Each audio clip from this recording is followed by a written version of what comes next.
ઓમ શ્રી ગણેશાય નમઃ. જય શ્રી કૃષ્ણ મિત્રો. પુણ્યનું ફળ આજે વાર્તા સાંભળીશું. આ ખૂબ સરસ વાર્તા છે મિત્રો. પુણ્ય કેવા કરવા જોઈએ, કેવું પુણ્ય કરીએ તો એનું ફળ મળે છે. તો મિત્રો આપણે આ વાર્તા ખૂબ ધ્યાનથી સાંભળીશું. ચંદનપુર રાજ્યમાં દીનાનાથ નામનું એક બહુ જ ગરીબ શેઠ રહેતો હતો. તે પહેલાં તો બહુ ધનવાન હતો, પણ હવે એ ગરીબ છે. જો કે તે થોડા સમય પહેલાં બહુ ધનવાન શેઠ હતો. જ્યારે શેઠ ધનવાન હતો ત્યારે શેઠ બહુ પુણ્યના કામ કરતો હતો. બહુ પુણ્ય કર્યા હતા એણે. ગૌશાળા બનાવી હતી, ભૂખ્યા લોકોને ભોજન આપ્યું હતું, અનાથ લોકો માટે અનાથ આશ્રમ બનાવ્યા હતા અને બીજા પણ ઘણા પુણ્યના કાર્ય એણે કર્યા હતા. પણ પછી જેમ જેમ સમય ગયો તેમ તેમ તે શેઠ ગરીબ બનતો ગયો, ગરીબ થઈ ગયો. એકવાર શેઠાણી બજારમાં કંઈક સામાન લેવા માટે ગઈ. ત્યારે શેઠાણીએ સાંભળ્યું કે રાજાના સૈનિકો કંઈક એલાન કરી રહ્યા છે. સૈનિકો બોલી રહ્યા હતા કે સાંભળો સાંભળો સાંભળો નગરવાસીઓ, રાજા વિક્રમજીતનો નગરવાસીઓ માટે આદેશ છે. જો કોઈએ પણ તેના જીવનકાળમાં પુણ્યનું કાર્ય કર્યું હોય તો તેનું પુણ્ય કહે અને રાજા પાસેથી તેના પુણ્યના ફળ પ્રમાણે ઇનામ રાજા પાસેથી લઈ જાય. આ વાત શેઠાણીએ સાંભળી અને ત્યાં બજારમાં ઊભી વિચાર કરવા લાગી. શું રાજા પુણ્યના બદલામાં ઇનામ આપે છે? જે પણ કોઈએ પુણ્ય કર્યું હશે તો તેને ઇનામ મળશે. તો પછી આ વાત તો ઘરે જઈને મારા પતિને જ હું સંભળાવું. આ ગરીબીમાં તો અમને ઊંઘ પણ નથી આવતી. ખૂબ ગરીબી વેઠી લીધી. શેઠાણી ઘરે આવી અને તેના પતિને કહે છે કે સાંભળો છો તમે, હું તમને એક વાત કહેવા આવી છું. જરૂરી વાત કહેવા માંગુ છું. જે સાંભળશો તો તમે પણ બહુ ખુશ થઈ જશો. રાજા વિક્રમજીતે નગરમાં એલાન કરાવ્યું છે કે જો કોઈ પણ માણસે તેના જીવનકાળ સમય દરમિયાન કોઈ પણ પુણ્યનું કાર્ય કર્યું હોય તો તે રાજાને જઈને કહે અને એના પુણ્યના ફળના બદલે એ ઇનામ આપશે. જે કોઈ ઇનામ હશે, જે કોઈ પુણ્ય કર્યું હશે તો એ પુણ્ય રાજાને કહેવાનું અને રાજા એના બદલામાં ઇનામ આપશે. અને આપણે તો કેટલા બધા પુણ્યના કાર્ય કર્યા છે. આપણે તો બહુ પુણ્ય કર્યા છે. તમે રાજાની પાસે જાઓ અને આપણા પુણ્ય બતાવી તેનું જે પણ ફળ મળે ને એ લઈ આવો, જે ઇનામ મળે એ લઈ આવો. શેઠ શેઠાણીની વાત સાંભળીને ખૂબ ખુશ થયો અને બોલ્યા કે જો આવી વાત છે તો હું કાલે જ રાજા પાસે જઈશ અને આપણા પુણ્ય કહી સંભળાવીશ. જો આપણે તો બહુ પુણ્ય કર્યા છે. મેં તો આપણી અમેરીમાં એટલા બધા પુણ્યના કામ કર્યા છે કે રાજા તો ગણતા જ થાકી જશે. અને બીજા દિવસે દીનાનાથ રાજાને મળવા માટે તૈયાર થઈ જાય છે સવારે નાહી ધોઈને. જ્યારે શેઠ દીનાનાથ મહેલ જવા માટે રાજાને મળવા માટે નીકળે છે ત્યારે શેઠાણી બોલ્યા કે સાંભળો જી, મેં આ ડબ્બામાં 4 રોટલી મૂકી છે. રાજમહેલ ઘણો દૂર છે. જો રસ્તામાં ભૂખ લાગે તો કોઈક સારી જગ્યાએ બેસીને ખાઈ લેજો.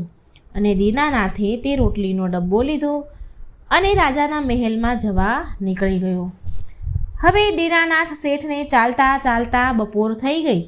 ગરમીનો સમય હતો અને તેને બહુ ગરમી લાગી. તેને બહુ તરસ પણ લાગી. એટલે તેણે વિચાર્યું કે બહુ તાપ છે, તડકો છે અને ગરમીમાં ચાલવું બહુ મુશ્કેલ છે. સામે એક તળાવ દેખાઈ રહ્યું છે અને હું ત્યાં જઉં અને મારી તરસ છીપાવી લઉં. મને બહુ તરસ લાગી છે તો સામે તળાવમાં પાણી જઈને પી લઉં અને ત્યાં છાંયો પણ છે તો થોડીવાર બેસીને આરામ પણ કરી લઈશ અને બેસીને રોટલી પણ જમી લઈશ. દીનાનાથ તળાવ પાસે આવ્યા અને રોટલીનો ડબ્બો એક બાજુ મૂક્યો અને તળાવમાં હાથ પગ ધોવા લાગ્યા અને પાણી પીવા લાગ્યા. હાથ પગ ધોઈ પાણી પી અને દીનાનાથ ઝાડ પાસે આરામ કરવા છાયામાં બેઠા અને એટલામાં તો એમને રોટલીનો ડબ્બો ખોલ્યો અને એટલામાં એક કૂતરું, જેને નાના નાના બચ્ચા થયા હતા, નાના નાના બચ્ચા લઈને ત્યાં પહોંચી ગયું. શેઠ હાથ મોં ધોઈને ઝાડ નીચે હજી બેઠા જ હતા તો કૂતરા તેના બચ્ચાને લઈને તેની પાસે આવ્યું અને પૂંછડી પટપટાવા લાગ્યું, હલાવા લાગ્યું, પ્રેમથી તેની સામે જોવા લાગ્યું. એટલે દીનાનાથને થયું, તેને વિચાર આવ્યો કે આ કૂતરી બહુ ભૂખી હોય એવું લાગે છે, એની પૂંછડી હલાવી રહી છે, લાગે છે તે મારી પાસે ખાવાનું માંગે છે. કૂતરીને રોટલીની સુગંધ આવી લાગી છે મારી પાસેથી. તે કૂતરીને કહે છે, ઊભી રે, હું તને રોટલી આપું છું. શેઠને કૂતરી ઉપર બહુ દયા આવી.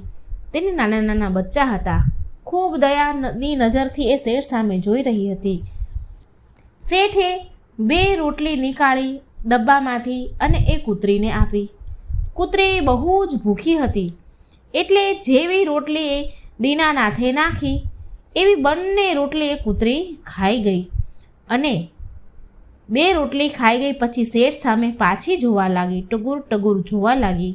એટલે દીનાનાથને વિચાર આવ્યો કે લાગે છે 2 રોટલી એ ઓછી પડી લાગે છે અને ઉપરથી તેને 4-5 નાના નાના બચ્ચા છે તો એને 2 રોટલી ઓછી પડી હશે અને બચ્ચા તેમ દૂધ પીતા હશે તેનું માટે 2 રોટલીથી તેની ભૂખ નહીં મટી શકે. આમ વિચાર કરી દીનાનાથે ફરી બીજી 2 રોટલી ડબ્બામાંથી કાઢી અને કૂતરીને 2 રોટલી આપી અને બોલ્યા કે આ 2 રોટલી પણ તું જ ખાઈ લે. આનાથી કમસે કમ થોડું તારું પેટ તો ભરાઈ જશે અને હું તો પાણી પીને પણ મારું પેટ ભરી લઈશ. પછી થોડી વાર ત્યાં આરામ કરીને દીનાનાથ રાજમહેલ જવા નીકળી ગયા. રોટલીને 4 રોટલી કૂતરીને આપી દીધી. હવે દીનાનાથ રાજમહેલમાં પહોંચ્યા એટલે રાજા વિક્રમજીત તેના દરબારમાં બધા લોકોને તેના પુણ્ય વિશે એક પછી એક પૂછી રહ્યા હતા અને દીનાનાથ વિક્રમજીત રાજા પાસે આવ્યા. એનો વારો આવ્યો એટલે તે દીનાનાથે તેનો પરિચય આપ્યો અને કહે છે કે હે રાજા વિક્રમજીત, મારું નામ દીનાનાથ છે. એક સમયે મારી પાસે ધન વૈભવની કોઈ કમી ન હતી પણ હવે હું નિર્ધન થઈ ગયો છું. પણ મહારાજ, મેં મારા જીવનમાં અનેક પુણ્યના કાર્ય કર્યા છે. હું તમને મારા જીવનના પુણ્યના કાર્ય કહેવા માટે આવ્યો છું. એટલે રાજા વિક્રમજીતે દીનાનાથને કહ્યું કે સારું, તો કહું કે તમે તમારા જીવનમાં કયા કયા પુણ્યના કાર્ય કર્યા છે. એટલે દીનાનાથ બોલ્યા કે મહારાજ, મેં મારા જીવનમાં અનેક ભૂખ્યા લોકોને ભોજન આપ્યું છે, જમાડ્યા છે, અનાથ છોકરાઓ માટે અનાથ આશ્રમ બનાવ્યા છે, બીમાર લોકો માટે દવાખાના અને ગાયો માટે ગૌશાળા બનાવી છે. રાજા વિસ્તારપૂર્વક દીનાનાથના પુણ્યની વાત સાંભળી રહ્યા હતા અને દીનાનાથ તેના પુણ્યના કર્યા હોય એ બધું જ સંભળાવતા હતા. જે પુણ્ય કર્યા એ બધું જ દીનાનાથે કહી દીધું. દીનાનાથ રાજાને કહે છે કે મહારાજ, હવે કહો, મારા આટલા અનેક પુણ્યના કાર્યનું તમે મને શું ફળ આપશો? મેં તમને મારા પુણ્યના બધા જ કાર્ય કહી દીધા છે. એટલે રાજા બોલ્યા કે શેઠ દીનાનાથ, તમે તમારા દ્વારા કરાયેલા પુણ્યના કામ ધ્યાનથી સાંભળ્યા. મેં તો તમારા આ પુણ્યના કાર્યનું મારી પાસે કોઈ ફળ નથી, કોઈ ઇનામ નથી. મેં તમને બીજું પણ, જો હજી તમને કોઈ બીજું પુણ્યનું કામ યાદ હોય તો કહો, કદાચ હું તમને એનું ફળ આપી શકું. એટલે દીનાનાથ બોલ્યા કે મહારાજ, મેં મારા દ્વારા કેટલા બધા પુણ્યના કાર્ય તમને કહી દીધા તો પણ તમે મને એનું કોઈ ઇનામ ન આપ્યું, એનું કોઈ ફળ નથી આપી રહ્યા. તો હવે તમે મને શું આપશો? તો આગળના બીજા કાર્ય બતાવીને તમને મારે શું ફાયદો? મને આજ્ઞા આપો મહારાજ, હું અહીંથી જાઉં છું. જ્યારે શેઠ પાછો મહેલમાંથી નીકળી રહ્યો હતો ત્યારે રાજાનો એક સૈનિક રાજા પાસે કાનમાં આવીને કંઈક કહેવા લાગ્યો. એટલે રાજાએ શેઠને ફરી બૂમ પાડી અને ફરી પાછો દીનાનાથને બોલાવ્યો. શેઠ દીનાનાથ ઊભા રહો. આજે સવારે તમે એક પુણ્યનું કાર્ય કર્યું હતું તે તો તમે મને કહ્યું જ નહીં. દીનાનાથ વિચાર કરે છે કે આજે સવારે તો મેં કોઈ પુણ્યનું કાર્ય નથી કર્યું, તો પછી તમે કયા પુણ્યની વાત કરો છો? દીનાનાથ રાજાને કહે છે કે મહારાજ, મેં તો સવારે કોઈ પુણ્યનું કાર્ય નથી કર્યું. તમે કયા પુણ્યની વાત કરો છો? મને કંઈ યાદ નથી. એટલે રાજા દીનાનાથે કહ્યું કે આજે સવારે તમે એક ભૂખી કૂતરી હતી, તેને 4-5 બચ્ચા હતા. એ કૂતરીને તમે તમારા ભાગની 4 રોટલી ખવડાવી હતી, પરંતુ તમે એ પુણ્ય કર્મને ભૂલી ગયા. તમારા હાથે કરેલા તે પુણ્યના ફળના બદલે તમારે જે માંગવું હોય તે માંગો. તમે જે કહેશો તમને મળશે. ત્યારે દીનાનાથ રાજાને કહે છે કે મહારાજ, મારા મનમાં એક પ્રશ્ન છે જે હું જાણવા માંગુ છું કે મારા હાથેથી કરેલા પાછળના કેટલા બધા પુણ્ય મેં તમને કીધા. મોટા મોટા આશ્રમો બનાવ્યા, હોસ્પિટલો બનાવી, કેટલા બધા પુણ્યના કાર્ય મેં તમને કીધા, તો એનું કોઈ મૂલ્ય નથી. તો પછી મેં જે કૂતરીને ખવડાવેલી 4 રોટલી હતી, તો એ પુણ્યનું ફળ તમે મને એક જ એ પુણ્યનું ફળ કેમ આપો છો? રાજા બોલ્યા કે હે શેઠ, જે પુણ્ય તમે યાદ રાખ્યા ને ગણી ગણીને લોકોને બતાવી દીધા, તે બધા જ પુણ્ય બેકાર છે.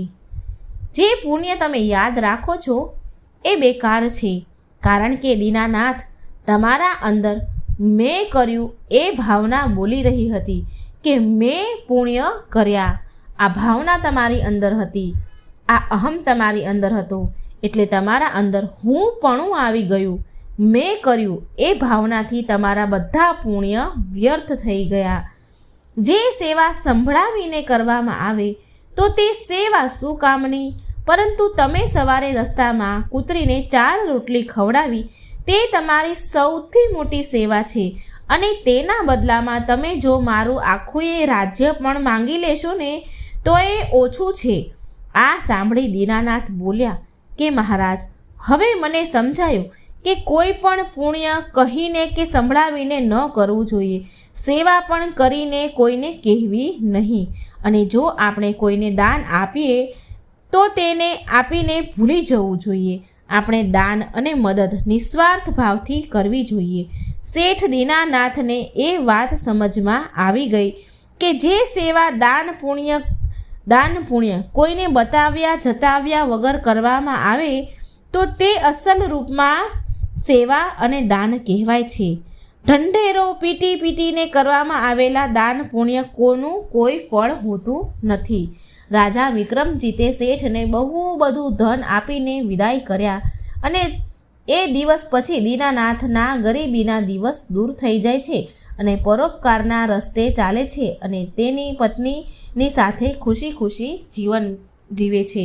તો મિત્રો, આ હતી પુણ્યના ફળની વાર્તા.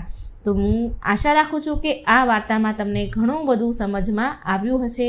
જો મારો વિડીયો સારો લાગે તો લાઈક કરજો, શેર કરજો અને મારી ચેનલને સબસ્ક્રાઈબ જરૂર કરજો. જય શ્રી કૃષ્ણ. રાધે રાધે. Thank you.